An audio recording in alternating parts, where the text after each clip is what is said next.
listen to Father Knows Best, transcribed starring Robert Young as Father.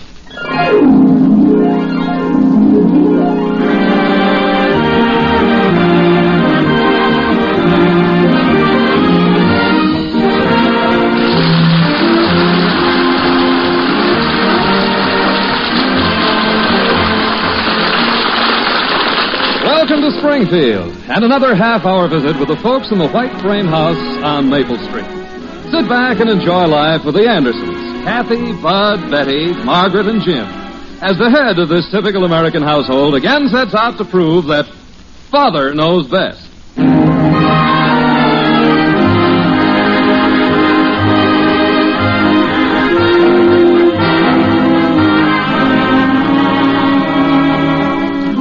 According to an old philosopher named Bovee, whom I've never heard of, it is seldom that we find out how great our resources are until we are thrown upon them. A firm exponent of this sage viewpoint of self-reliance is one Jim Anderson. However, little did Jim suspect what was ahead of him this noon when Margret confronted him at the door with a telegram. Like this. A telegram? From your folks, you say? Anything wrong, Margret? Oh, no. They're moving. Dad says they have to leave Toledo. He's been transferred to Omaha. Oh.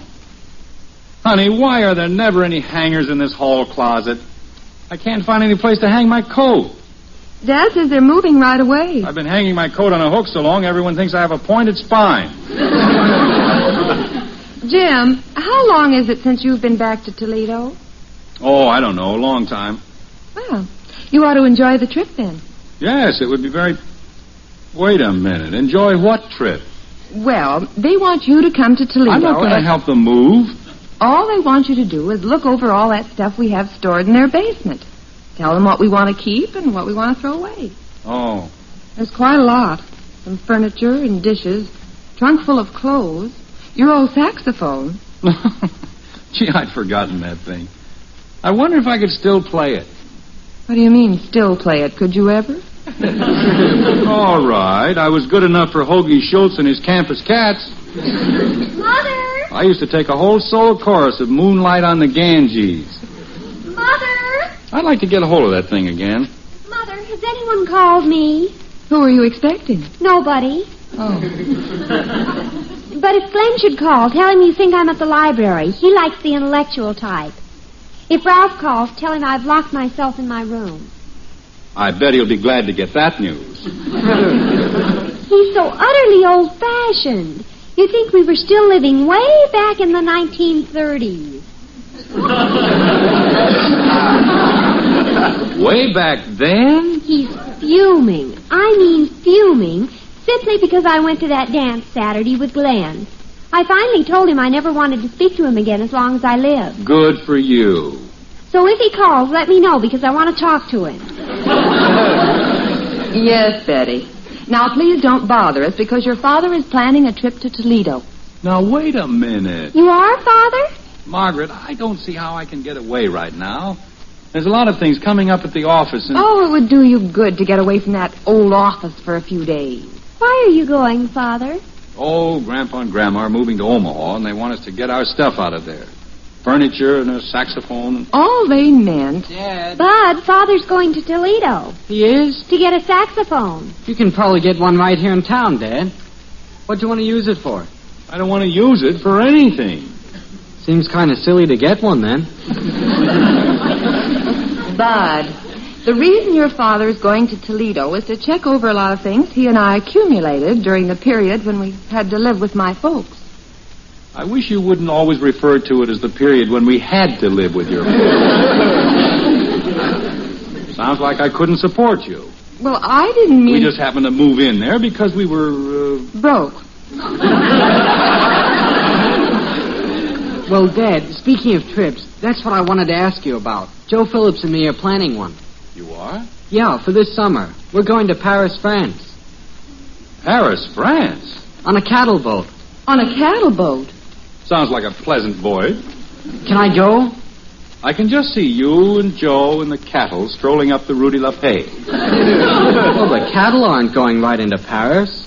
Where are they going? Oh, they'll... Joe didn't say.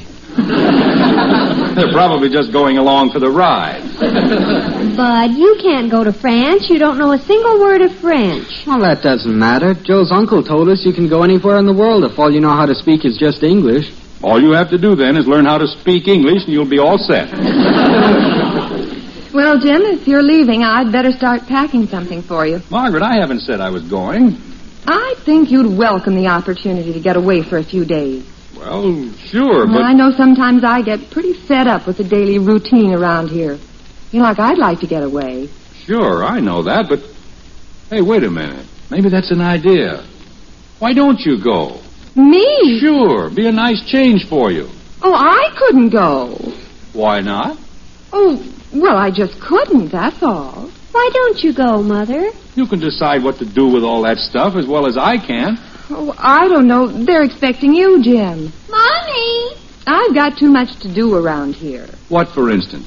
Mommy, how long does it take for this junk to work? What junk, Kathy? This old...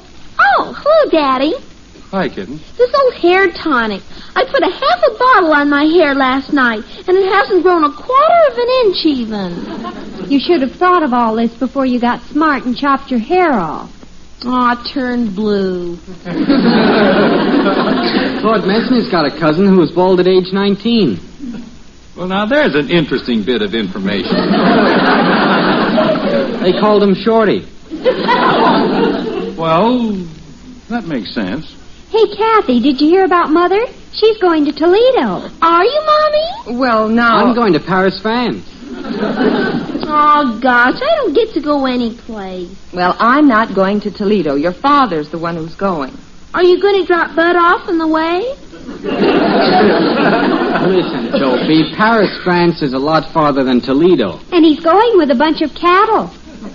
I am not. They're just going to be on the boat with us. Why? I don't know. I've got to ask Joe more about that. All I know is that it's a lot cheaper to go that way. Now, there's probably a lot of wealthy cattle on there, and they're charging them more. Oh, I'll get it. It's probably Ralph. Ralph. Let's see now. That's the one she's not going to speak to anymore. Jim, do you want me to pack your gray suit, or do you want to wear it? Look, I'm not going on this trip. You are, remember? Oh, you know I can't go. I don't know why not. I'll go. Well, for one thing, I don't want to go alone. I never have traveled alone. Well, it's high time you started doing it then. The average housewife gets too much in the habit of depending on her husband. Yeah. You get into a rut with all your chores here at home. You don't get out enough. Actually, you're deprived of the opportunity of developing any self-reliance because you have no responsibilities. No responsibilities? But it's not your fault, Margaret. If it's anybody's fault, it's mine. I should have seen that you had more chances to get away, to take trips alone. But from now on, I'm going to see to it that you do. Jim, you know I can't just pick up and leave. There's a whole hamper full of clothes that need ironing. So what? They'll keep. They'll be right here when you get back. That's the whole trouble. Is there any other reason why you can't leave? Oh, hundreds of them. The man from the paint store is going to be here with wallpaper samples for our bedroom. I can get rid of him fast enough. And the PTA is getting ready for the room mother's tea. Mrs. Rodney has been appointed chairman, and I have to give her a lot of information on it. Have you got the information? Yes, it's in a folder. All right, I'll give her the information. That's simple enough. You worry about these things too much. I'm not worrying. It's just If that... you'd run your house more like I run my office, if you'd organize things, you'd have worlds of time to yourself. Oh, sure. It wasn't Ralph after all. It was Glenn. Did you tell him you were at the library? No. Glenn's awfully sweet, but sometimes he sounds so horribly juvenile. You'd never think he was 16. Well, Margaret, you'd better get upstairs and start packing. I'll call the depot and see if we can get you on that 4:30 train. Well, I don't know, Come Tim. on now, Margaret. It'll do you good. You can have a nice visit with the folks. Stay a few extra days if you want to. All right, I'll do it. Good girl. Or should I? Certainly you should. Now get going or you'll miss the train. Well, all right. I haven't got anything decent to wear, though. Women never do have. Father. I better call the depot right now. Father. What is it, Betty? Is there much difference in your and Mother's ages? Well, there wasn't much difference in our ages until she reached her 35th birthday.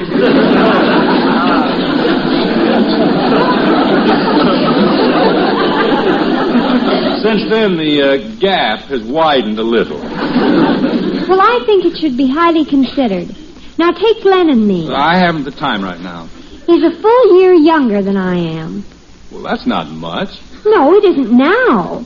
But when I'm 40, he'll only be 39. You better drop him right now.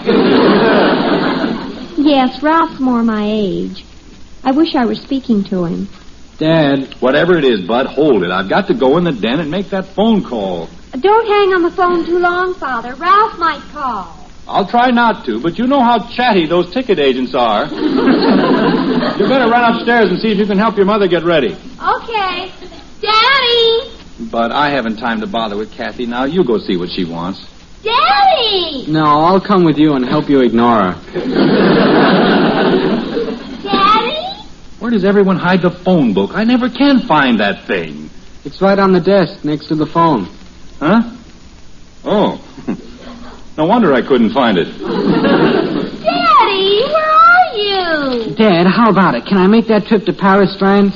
Oh, I don't know, Bud. I've got to have more time to think that over. Here we are, Lexington 227. Joe's uncle says we can work our way across. Won't cost us hardly anything. You better wait a year or so. After all, you're only... Hello? Say, I'd like to get a ticket on the 4:30 train for Toledo. Oh, here you are, Daddy. That's right, Toledo. Daddy? Can't you see he's talking on the phone, Dopey? Aw, turn green. Kids, cut it out. What did you say? Yes, round trip. What's a round trip? Mrs. James Anderson. Fine. What time does that train leave? Oh, 4:30. Yeah. Well, thank you. Well, that's that. Daddy? Yes, kitten? Can I have some of this stuff here to put on my hair? I don't care. Do whatever you want to. Margret! Margret, you're all set. What did you say, dear? Dad, look what Kathy's putting on her hair. He said I could. What is it? It's called Miracle Grow More. Miracle Grow... Let me see that. Oh, my goodness. The scientific plant food. Mom bought that to put on her petunias. It says it's guaranteed to make anything grow. It'll not only make your hair grow, but we'll have to harvest you every fall. Boy, are you dopey. Ah, turn violet. Now then, Jim, what was it you were trying to tell me? Margaret, all I said was that you're all set. Kathy, for heaven's sake, what have you done to your hair now? Oh, I was just trying to make my hair grow out faster with this stuff here. Miracle grow... Oh, good heavens. All she has to do now is water it twice a day and keep down the weeds. Well, this settles it. I can't leave. What do you mean? This is no problem. All she's got to do is wash her hair. Again? Now, you hurry and finish packing. But there's the meals and the children's clothes. Look, there's and... not a thing I can't handle. You've just let yourself get swamped by unimportant details. Meals are unimportant? With my training in office procedure, I'll have this place running like clockwork. So stop worrying and get your bags packed. Well, all right. Bud, you carry your bags down for her, and I'll get the car out. Kathy, you wash your hair. Dad. Yes? I'm hungry.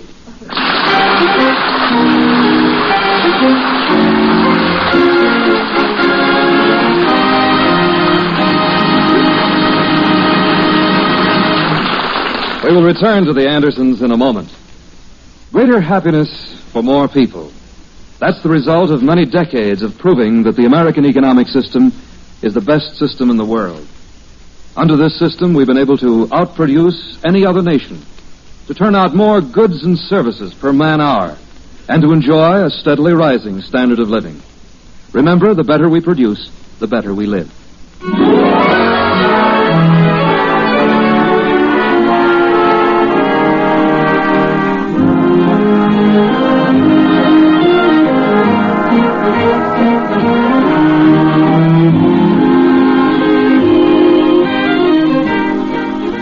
According to Jim Anderson, the surest way for a wife and mother to lose her self-reliance is to stay too close to the shelter of home, losing her strength and confidence in the performance of a few childishly simple tasks about the house.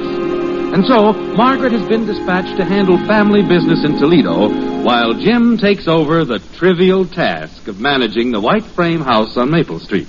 Like this. All right, kids, in the kitchen here. Attention. What is this, the Army? No, we're simply going to have a little organization.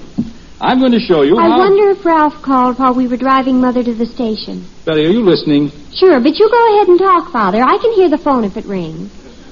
Daddy, is it true that bear grease will make your hair grow? Kitten, now that Mother's away and I'm running the house... Do we have any bear grease? Kathy... For Pete's sake, what's bear grease? Probably what they use for greasing bears. Now stop milling around, all of you, and listen. Who's milling around? Daddy, does my hair look like wire? Hark. It doesn't make any difference. Hark. Betty, what's this hark? I thought I heard the phone. Boy, is she gone. She's hearing bells. All right, now let's cut out this foolishness. While Mother's away, we're going to show her how easily we can run things around here. Are you listening, Bud? Sure. What's the idea of sitting there with your hands cupped over your ears? It's like holding a seashell to your ear. I can hear the waves. Bud. I can hear you real good. Take your hands down. Kathy, stop rubbing your fuzzy head. And Betty, quit listening for the telephone. This is a meeting, and I want all three of you to pay attention. We're listening, Daddy. All right. Now, hear this. I sent Mother on this trip to Toledo for very definite reasons. I want to show her how easily things can be handled here with a little more organization. Mommy runs the house all right. That's true, Kitten, but compared to running an office like I do, managing a house is simple. Dad. Oh, what is it, Bud? It's almost 5 o'clock. I'm getting hungry. All right, let's get things organized for dinner, and we'll run this meal like clockwork. Kathy, you set the table. Bud, you peel the potatoes, and Betty, you do the cooking. You see, that's what I'm talking about. System. What are you going to do, Father? I think I'll go out and see if the papers come yet. Some system. Now, wait a minute, Father. If I get the stove in this deal, what am I supposed to put on it? Why, what you always put on the stove, dinner. Where'll I set the table? In the breakfast room or the dining room, Daddy? Well, there's just the four of us. We'll eat in the breakfast room, Kitten. Hey, there's stuff all over the breakfast room table. Don't move those things. I'm cutting out a dress on the table. I'll put the tablecloth over it. You won't either. All my patterns are on there. All right. Let's not get excited. We'll use the dining room. Where are the potatoes? Well, you won't find them standing in the middle of the kitchen with your hands on top of your head. Look for them. What dishes do you want to use, Daddy? It doesn't matter, Kitten. Not the good ones, Dopey. I don't see any potatoes. But they wouldn't be in the drawer with the dish towels. Look in the refrigerator. Holy Father, are you going to let Bud go around in the kitchen in that shirt? He looks like he's been crawling under the house. What's wrong with this shirt? Just a little dusty. But go put on a clean shirt. I haven't got one. They're all in the wash. Well, get one out of the wash. They're not ironed. Mom didn't get a chance. What are we going to have for dinner, Daddy? Well, what we always have. Shall I put on soup plates? Yes, put on the soup plates. We haven't got any soup. Don't put on the soup plates. I wish I was on a cattle boat. Telephone, I'll get it. Don't get into any long-winded conversation. I just know it's Ralph. He always calls just to... Hello? Hello, Margret. Oh, no. This is Betty Anderson. Mother isn't here. Who is it, Betty? This is Mrs. Rodney. I was to call your mother about the PTA. Oh, just a minute. It's Mrs. Rodney, Father, for Mother, about the PTA. I'll take it, Princess. You go out and get dinner started. Oh, how I hate that Ralph. Hello, Mrs. Rodney. This is Mr. Anderson. Margret? No, this is Mr. Anderson. Mrs. Anderson is out of town, but I have all the information for you, Mrs. Rodney. You're calling about the PTA room mother's tea? Yes, I'm the chairman. Margret was going to tell me about a recipe for the punch. Well, I have everything right here in a book. We'll just run right through it. Oh, dear, do you have a pencil? Yes, I think I have. Oh. What in heaven? I thinking about I couldn't use your pencil. You're on the other end of the line. Yes. Hi, Daddy. Excuse me. Kathy, where are you going with that laundry? I'm going to iron a shirt for Bud. Kathy, wait. Hello? Hello, Mrs. Rodney. I found a pencil. I'll take down the recipe for the punch. Just a minute. Here it is. 5 quarts of ginger ale, 1 quart of grape juice. Could we use something else? I know 3 or 4 of the girls don't like ginger ale. Couldn't we use pineapple juice? Well, I don't know. It says here... Dad. Excuse me, Mrs. Rodney. What is it, Bud? Betty doesn't want any potatoes, and Kathy doesn't want any, and I can get along without them. Do you want me to peel a potato for you?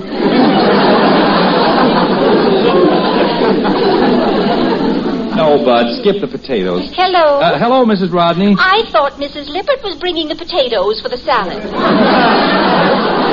No, I was talking to my son. Now, about the punch, Mrs. Anderson has here in the book... Oh, before I forget, will you be sure to tell Mrs. Ferguson that we'll have to use her car to pick up the ice? Mrs. Clark's husband has to use their car. Now, what about the chairs? Chairs?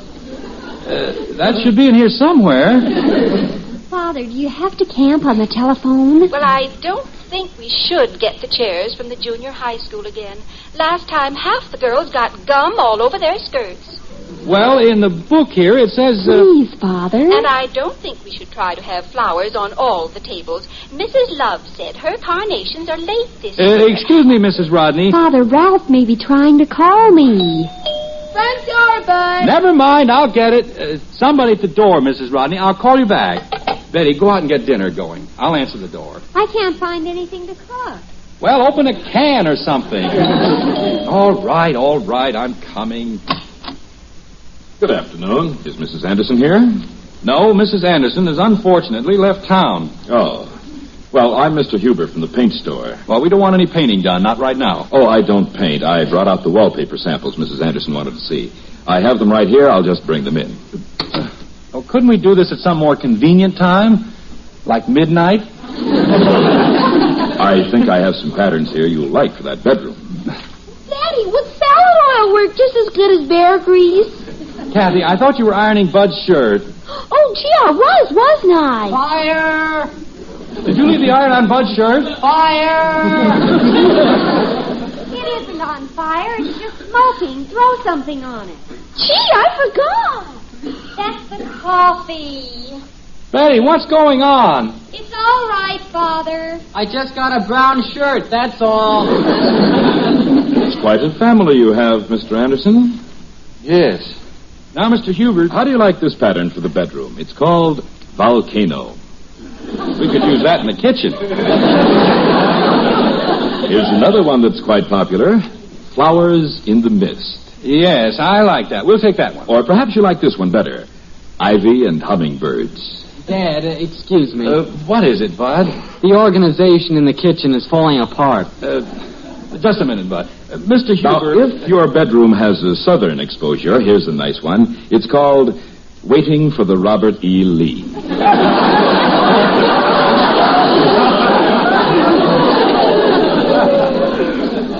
Father, the pilot light's out on the gas stove. Dad. Father. Dad. Just a minute, Betty. Dad. Yes, Bud. I'm hungry. Oh, no. Telephone. Now, Mr. Anderson, I have some others here that you might like. It's for you, Father. It's Mrs. Rodney. What are we going to eat, Dad? Mr. Anderson, am I interrupting something? Oh, of course not. It's always like this. Father. Mommy. Margret, you home? Excuse me, Mr. Hubert. I have some others to show you. Just take your time, Mr. Anderson. Margaret. Hello, Jim. Oh, am I glad to see you. How'd you get here? I thought you were on the train. Well, it's a long story, dear. What in the world is going on? The house is full of smoke, and... Mrs. Rodney's waiting on the phone. Do you want to talk to her again, Father? No, never. Margaret, take the phone. Talk to her. What's the matter, dear? Tell her I'm home and that I'll call her later, Betty. Gee, Mom, it's sure good to see you. Well, I've been gone a full 45 minutes. Mommy's home. Oh, boy. Thank goodness you're home, Mother. Well, we're glad she's home, but let's not be hysterical about it. The house fell apart. Didn't either fall apart. It takes a little time to get things organized, that's all. By that time, we'd be dead. Starvation. Are you leaving again, Mother? Margaret, whatever happened, that you missed your train at Toledo or something, I think it's all for the best. Oh? Yes, I've been thinking there's really no reason for you to go to Toledo alone. I thought I needed it for my self-reliance. Well, I have a much better idea. No need for you to make that long trip alone. Your folks haven't seen the kids in a long time. Why don't we all go? Oh, boy! Yeah, we can eat on the train. What if Ralph calls? It's all right with me, dear, but I'd hate to take you away until you've done what you wanted to do. What's that, honey? Well, you were going to show me how to run the house with simplicity and efficiency. I wouldn't want to miss learning self-reliance.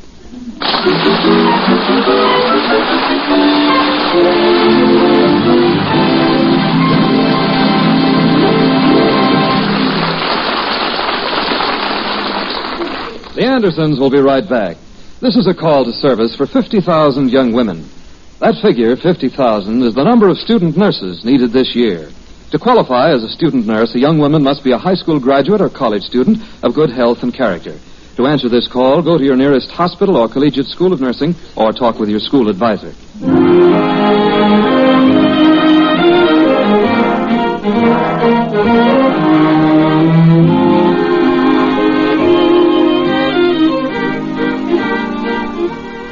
Well, the good ship Anderson had rough sailing this afternoon with Jim at the wheel. But now the regular skipper is back at the helm, and it's full speed ahead and steady as you go. It's a few minutes later in the Anderson living room, and the last remnant of the afternoon storm is being sent on his way. Like this.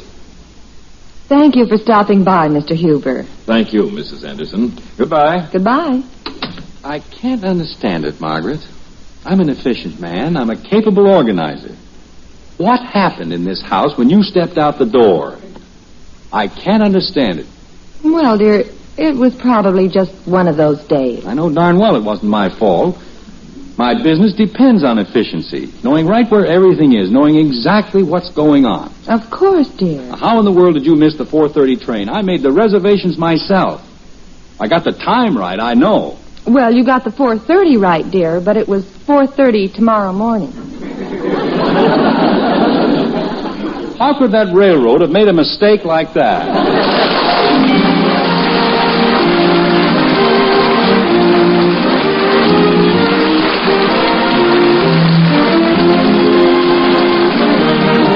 Join us again next week when we'll be back with Father Knows Best, starring Robert Young as Jim Anderson. In our cast were Ted Donaldson as Bud, Jean Vander Pyl, Rhoda Williams, Norma Jean Nilsson, Lynn Whitney, Howard Culver, Bill Foreman, and Don Stanley speaking. Father Knows Best is directed by Andrew C. Love, transcribed in Hollywood and written by Paul West and Roswell Rogers.